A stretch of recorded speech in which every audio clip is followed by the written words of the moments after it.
18 अस्पृश्य होते हुए भी अस्पृश्यों के आंदोलन में सहभागी न होना लांछन है। 25 से 27 दिसंबर 1927 दरमियान महाड़ में हुई सत्याग्रह परिषद से वहां के चमार समाज में भी हलचल मचा दी। वे मानो गहरी नींद से हड़बड़ाकर जाग गए। 27 दिसंबर 1927 की शाम को चमारों की बस्ती में सभा का आयोजन तय कर डॉक्टर अंबेडकर को वहां आमंत्रित किया गया। उनके अनुरोध का सम्मान करते हुए डॉक्टर अंबेडकर अपने मित्रों और साथियों के साथ शाम 7:30 बजे चमारों की बस्ती में गए। महाड़ में चमारों की बहुत बड़ी बस्ती है। उसी अनुपात में सभा के लिए चमार बड़ी संख्या में उपस्थित हुए थे। पहले श्री रा ना वनमाली, श्री गिरिजाशंकर शिवदास L.R. चांगोरकर, श्री गोविंद जीरू जाधव आदि के सामाजिक विषयों पर स्फूर्तिदायी भाषण हुए। उसके बाद डॉक्टर अंबेडकर बोलने के लिए खड़े हुए और उन्होंने कहा कि गिने चुने लोगों को छोड़ दे तो बाकी चमार लोग सत्याग्रह जैसे कार्यक्रमों में हिस्सा नहीं लेते। यह बड़े अचरज की बात है। इसके पीछे क्या कारण है मैं नहीं जानता। मैं समझ नहीं पा रहा हूं कि महार समाज की मदद करने में आप हिचकिचाते क्यों हैं। आप खुद सत्याग्रह की तरह का बड़ा कार्य करने की सोचें तो वह आपसे निभ नहीं पाएगा, ऐसा मुझे लगता है, क्योंकि आपकी जनसंख्या बेहद कम है। इसलिए महार लोगों की तरह बहुसंख्यक लोगों के साथ कार्यक्षमता के नजरिए से सहकारिता के बगैर आपके सामने कोई चारा नहीं है। साथ ही आपको एक बात के प्रति आश्वस्त रहना चाहिए कि महारों के साथ काम करने से, उन्हें अपना सहयोग देने से आपकी जाति भ्रष्ट नहीं होगी। सच पूछो तो सत्याग्रहियों का समूह वीरों का समूह है और वीरों के समूह में जातियों के ख्यालों का कोई स्थान नहीं। यह बात पेशवाओं के ब्राह्मणों वाले शासन काल में भी मानी गई थी। ऐसा अगर न होता तो सिद्धनाक महार का तंबू मराठों की छावनी में रहने नहीं दिया जाता। इसके बावजूद कोई आपसे यह नहीं कह रहा कि आप अपनी जाति छोड़िए। सच पूछो तो आप धनवान हैं, व्यापारी हैं, खाते पीते हैं। असल में आप लोगों को हमारी मदद करनी चाहिए। आप लोग जूते न देने का सत्याग्रह कर सकते हैं। आपके समाज में इतना सामर्थ्य है फिर भी आप उसका इस्तेमाल नहीं करते। इसे आपकी लापरवाही कहें या हद दर्जे का आलसीपन कहें, यह मेरी समझ में नहीं आ रहा। आप खुद तय कीजिए कि आप सुख चाहते हैं या इंसानियत। इंसानियत के बगैर आपका वैभव व्यर्थ है। आप जैसे आज़ाद और सुखी लोगों को अस्पृश्यों को इंसानियत दिला देने के काम में उत्सुकता के साथ हिस्सा लेना चाहिए। थोड़ा पुण्य आपको भी कमा लेना चाहिए। इसमें अगर आप हिस्सा लेते हैं तो महारों के साथ इतिहास में आपका नाम भी जुड़कर अमर हो जाएगा, वरना आपकी अगली पीढ़ी आपको दब्बू होने का दोष देगी। उद्धरण चिन्ह डॉक्टर बाबा साहेब अंबेडकर के संबोधन के बाद श्री S.N. शिवतरकर ने कहा कि आप अस्पृश्योद्धार के कार्य में हिस्सा नहीं ले रहे हैं, इसलिए आपको डरपोक भीरू माना जा रहा है।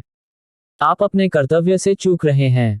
यह कार्य सिर्फ अस्पृश्यों का नहीं है, यह तो पूरी मानव जाति का काम है। लेकिन अस्पृश्य होते हुए भी आप इसमें हिस्सा नहीं ले रहे हैं, यह आपके लिए लांछन की, कलंक की बात है। ब्राह्मणों के विचार अपनी प्रगति में बाधक हैं, इसलिए उन विचारों से आप प्रभावित न हो। इससे स्वतंत्रता प्राप्ति कार्य में सहभाग लें और सहकार करें। उनके बाद श्री ना राजभोज ने कहा कि चमार लोग भट्टों के ब्राह्मणों के विचारों से प्रभावित हो रहे हैं, यह देखकर मुझे बड़ा दुख हो रहा है। उससे भी अधिक व्यथित मैं मातंग लोगों के समाज की दशा को देखकर होता है। चमार लोग अन्य अस्पृश्यों की तुलना में बेहतर स्थिति में हैं, लेकिन पढ़े लिखे न होने कारण वे अपने कर्तव्यों से अनभिज्ञ हैं। आज अस्पृश्य नेताओं पर संकट छाया हुआ है। ऐसे समय आपको द्वेष भावना और जलन को त्याग देना चाहिए। जातिभेद बहुत ही भयंकर बात है, उसे भुलाकर आप महार लोगों की सहायता करें, सत्याग्रही बने। इसी में हम सबका हित है। उनके संबोधन के बाद श्री सहस्त्रबुद्धे ने कहा, बैरिस्टर साहब आपके कुल में पैदा हुए और आज विलायत जाकर विद्वान ब्राह्मणों से भी अधिक विद्वान होकर आए। इसीलिए आज मैंने ब्राह्मण होते हुए भी उनका शिष्यत्व स्वीकार किया है। आपको भी इसी तरह उनसे सीख लेनी चाहिए।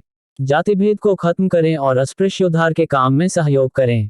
बैरिस्टर साहब के साथ मैं हमेशा खाना खाता रहा हूँ, उससे मुझे कुछ नुकसान नहीं पहुँचा है।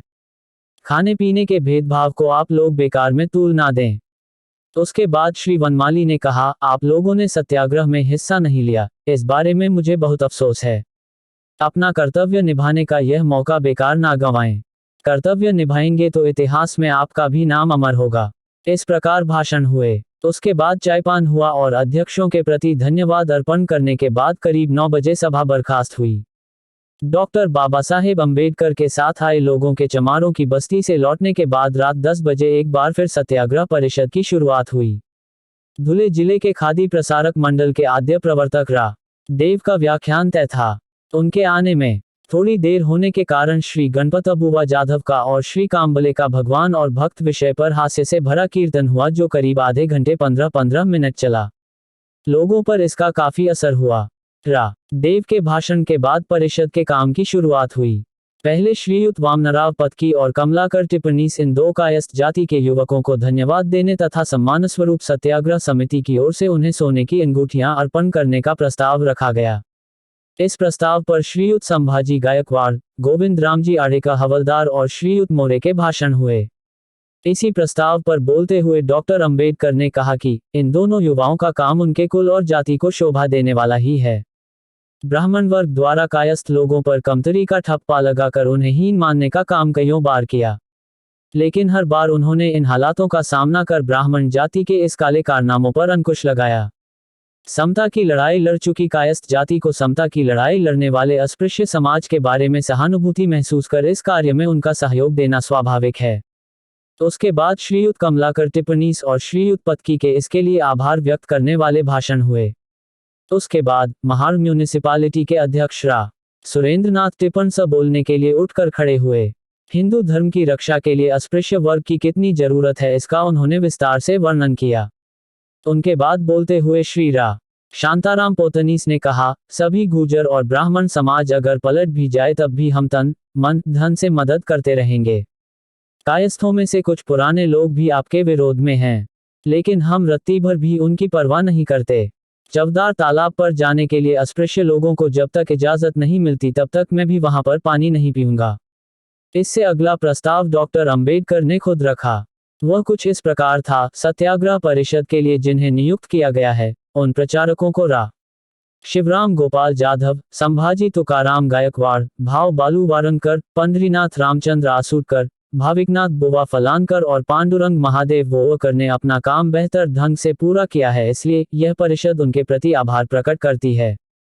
रा बोक सखाराम गोपाल आचलोलकर, महादेव आचलोलकर ने परिषद के कार्य के लिए अपने आप को समर्पित किया। इस बात पर गौर करते हुए उन्हें एक चांदी का तमगा पुरस्कार स्वरूप दिया जाता है।